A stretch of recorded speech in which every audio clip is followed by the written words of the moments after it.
So it's like, oh, I'm going to be worried when so-and-so is at work. Well, then tell so-and-so he's fired. Now you're at peace, aren't you? Oh, I don't want to have to deal with Bob on the phone. Well, you're not going to call Bob. So there you go. Now you're fine, aren't you? So it's like what your mind does is your mind keeps saying you've got to do all these things, and your emotions go, I don't want to do them. And what you need to say is, okay, fine, when we won't.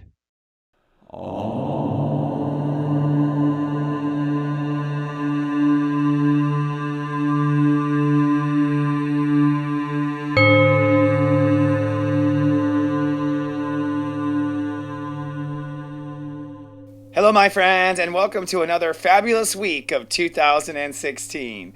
Well, this week we transition out of Scorpio and into Sagittarius, where you will end self limiting beliefs and begin the story you were born to live. From my smartphone to yours, keep streaming for your weekly Namaste Today.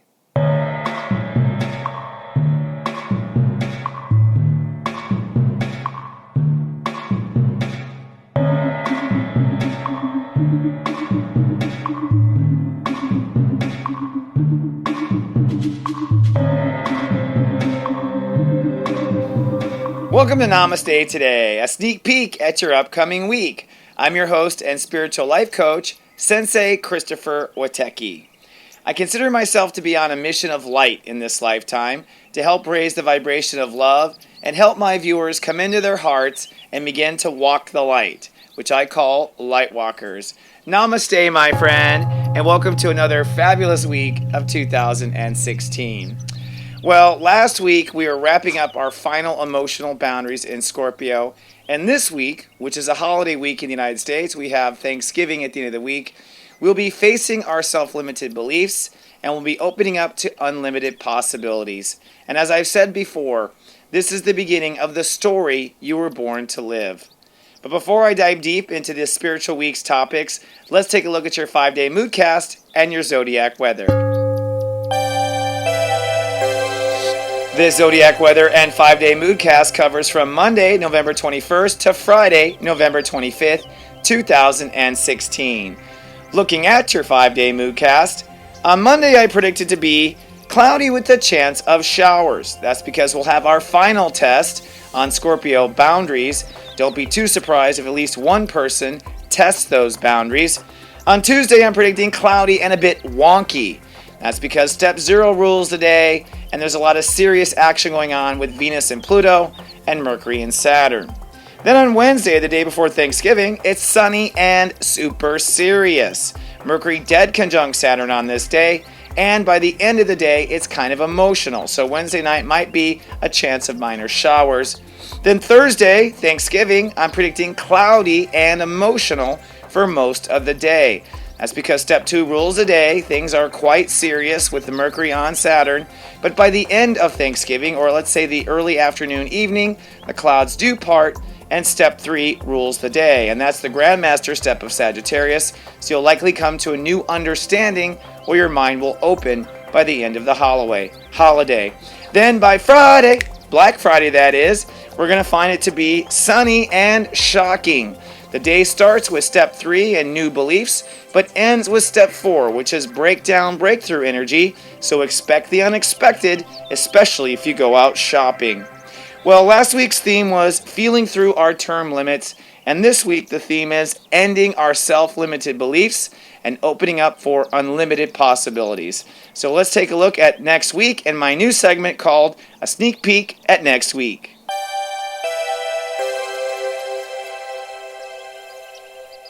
Hello, friends, and thank you once again for joining me on the weekly Namaste Today. Well, I want to kind of walk you through the week a little bit more slowly, day by day, so you can kind of plan your week and understand the emotional changes that are going on. On Monday, like I said, it's going to be cloudy with a chance of showers, and this is because we're at the final step of the sun in Scorpio, step 29, and this is the tested step. Sometimes if you've been working really hard to change a boundary, like quit smoking or start a diet, people tend to cheat on this final day. Just so you know, it's totally okay. It doesn't mean that you've lost or fallen off the wagon, but it does reveal some of the weaknesses you still have or holes in your battle plan. So whatever it is, just walk away learning what to do next. I don't think it'll be a problem, especially if you pay attention to what's not working. Then on Tuesday, we're going to have our transition day. The sun is at step 0.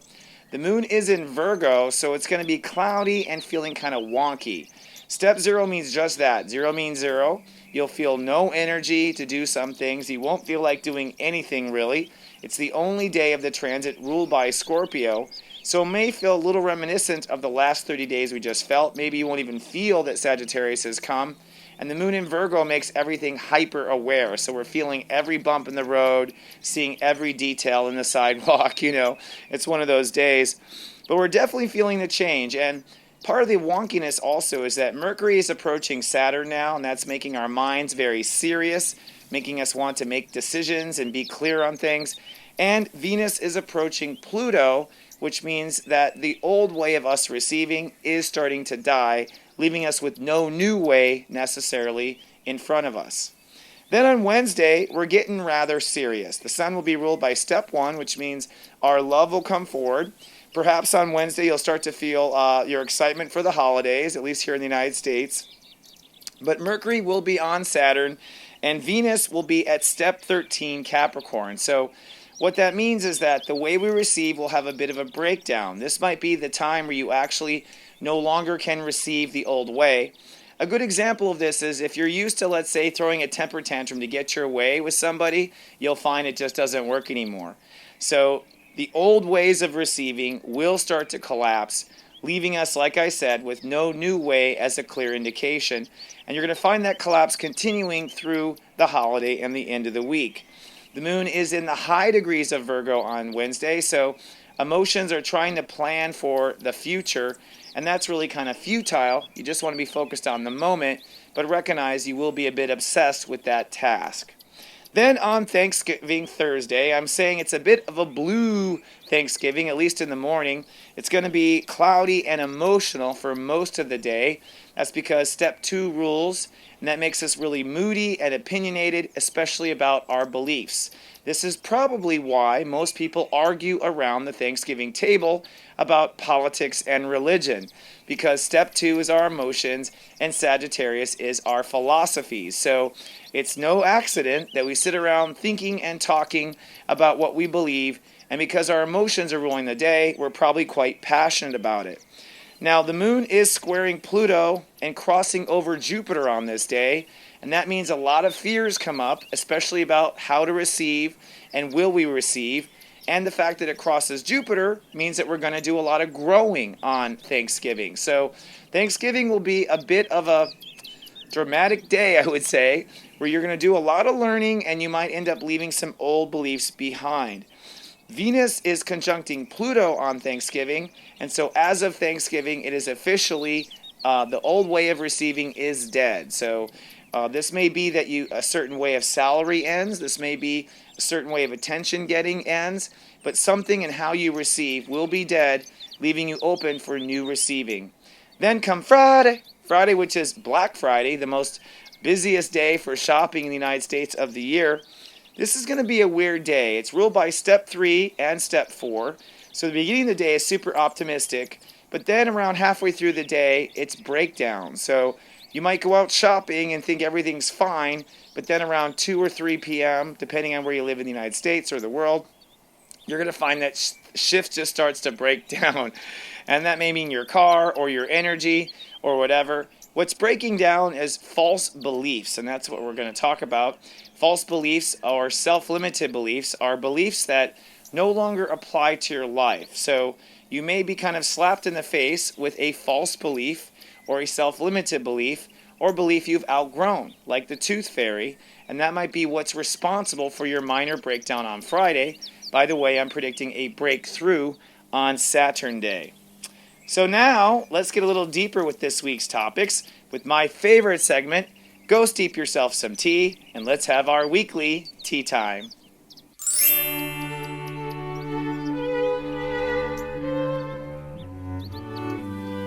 Hello friend, and welcome to our weekly tea time. This week's tea time topic is opening up to unlimited possibilities. And that's really the nature of Jupiter or Sagittarius, if you don't know. It is our belief structures, but our options are unlimited. But what's unfortunate is that people will self-limit their beliefs all the time.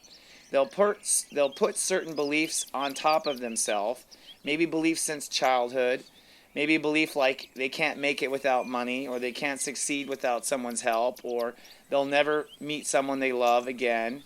These are self-limited beliefs, beliefs that hold yourself back. So this week, in this third week of November and the first week of Sagittarius, we're going to be facing our self-limited beliefs, which may come up in your face around Thanksgiving, arguing with your family, okay? You'll probably see what your self-limited beliefs are. But even if you don't have a Thanksgiving with your family and you spend the weekend alone or the week alone, you'll still be processing this, as it is always the case in the first week of Sun in Sagittarius.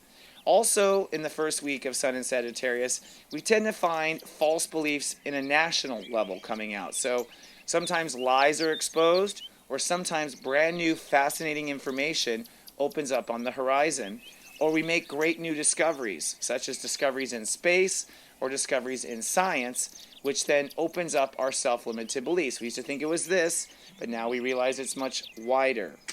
So, oh, bless you, Bella. So I want to give you some pointers for going through the week and working with your self-limited beliefs up into the point where you get to unlimited possibility. And I think by Sunday, you'll be feeling like there's no ceiling on this house, okay? And that you can go as high as your heart wants to go. But getting to that point might be a little bit of a challenge this week, just so you know. So the first thing that's necessary is one must end self-limited beliefs, okay? Our self-limited beliefs come from our family. They come from our nation, our news media, all right? We're told these things and we just adopt them without thinking or asking our heart if it's true. These are also things that come from our experience. You get burned 2 times and you start to assume all stoves burn you. Well, that's a self-limited belief. It's only what you had manifested before. It's not necessarily what you will manifest forward. So what's great to happen this week is if anything goes wrong, ask yourself, is there a false or self-limited belief in play here? All right? What's the false belief in play? And often, it's difficult to see this false belief, but if you kind of name all the beliefs that you have over the subject, let's say the subject is why you can't find work. Well, I believe that there's no work in the South, and I believe that it's hard to find work as a woman, and I believe that the economy's out to get against me. Now, those are 3 self-limited beliefs, first of all. And it really doesn't matter if the empirical evidence is true about your self-limited belief, because if you have a belief that doesn't open up to unlimited possibilities, you're shutting yourself down from the universe helping you. So what you want to do is rewrite that belief and go, you know what? I believe in unlimited possibilities. A woman can get hired in this market. I believe in unlimited possibilities. The South has more jobs that people just don't know about. I believe in unlimited possibilities, etc., etc. So the first thing we're doing this week is identifying our self-limited beliefs and removing them or rewriting them, okay? Point number 2, ask your feelings about what you believe, not your smart-ass mind, all right? So you may think that you believe one thing, but you may not feel that it's true. And this is where science and me-religion, not religion, okay? This is where science and spirituality completely split.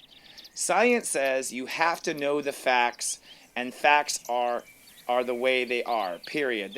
It's a solid reality that does not change, and science is saying it's discovering a solid reality.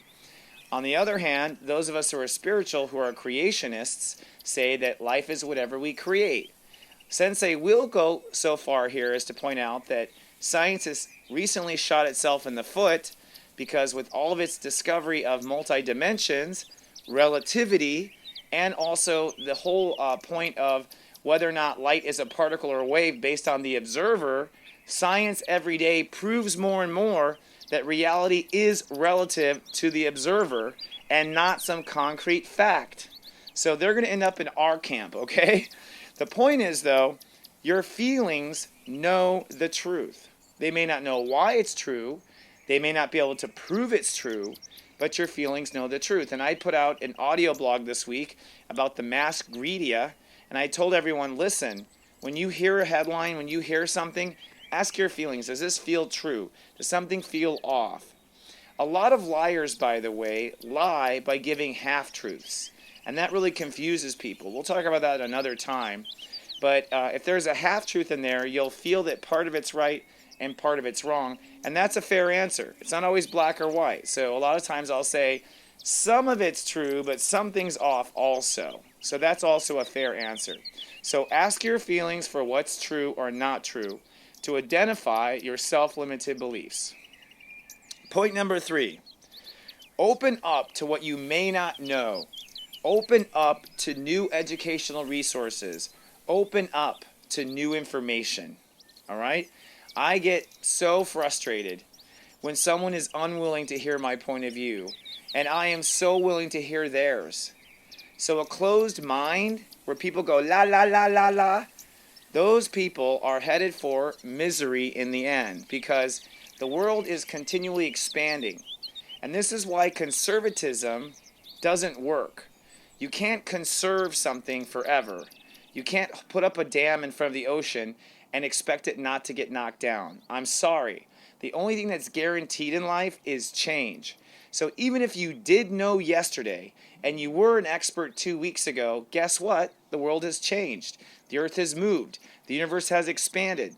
So for you to be insistent and not open up to new resources and new knowledge, even if you're dismissing it as not true because it doesn't feel right, is probably the worst thing you can do for your health. By the way, it does cause disease, not opening up, and for your own life and happiness. So open up to new educational resources, open up to new voices, open up to anything foreign. In fact, the more foreign information you take in, the brighter and more well-rounded you are. And then finally, accept your given reality, okay? Accept what life is, but open up to the idea that there are unlimited possibilities out there for us. That we have a conundrum of options, so many we can't even choose. And if you feel stuck and don't know your way out, the first thing to do is to say to yourself, I believe in unlimited possibilities, okay? And that alone allows the new information to kind of come in, all right? If you feel stuck, say, I believe in unlimited possibilities, and pray to your higher self. Higher self, please show me what I do not see. I am ready to see what I do not see. And by the end of the week, I believe we'll move from self-limited beliefs to a minor breakdown to on our knees with unlimited possibilities by Sunday. All right, friend. I just want to put out a couple little things. First of all, I have shifted what I do on my site. Turns out most of my viewers prefer my audio blogcasts, so you can hear my audio blogcasts Tuesday through Friday. Now, because it's Thanksgiving, I'll put out only one blogcast for the Thanksgiving weekend, and that'll be my little gratitude to you. But normally you can come on to SeriousJoy.tv, and you'll hear blogcasts Monday through Thursday. These are not put on YouTube, so be sure to come down if you're a YouTube viewer. Also, if you like personal guidance, text message straight to you, don't forget I create my own personal sensei service. My viewers say this is the most accurate and stunning service they've ever had. We have people who've been on for 3+ years, and we have a new version coming out in Capricorn. So is a great time to get started, especially as you're pondering the universe and the story you were meant to be or born to be.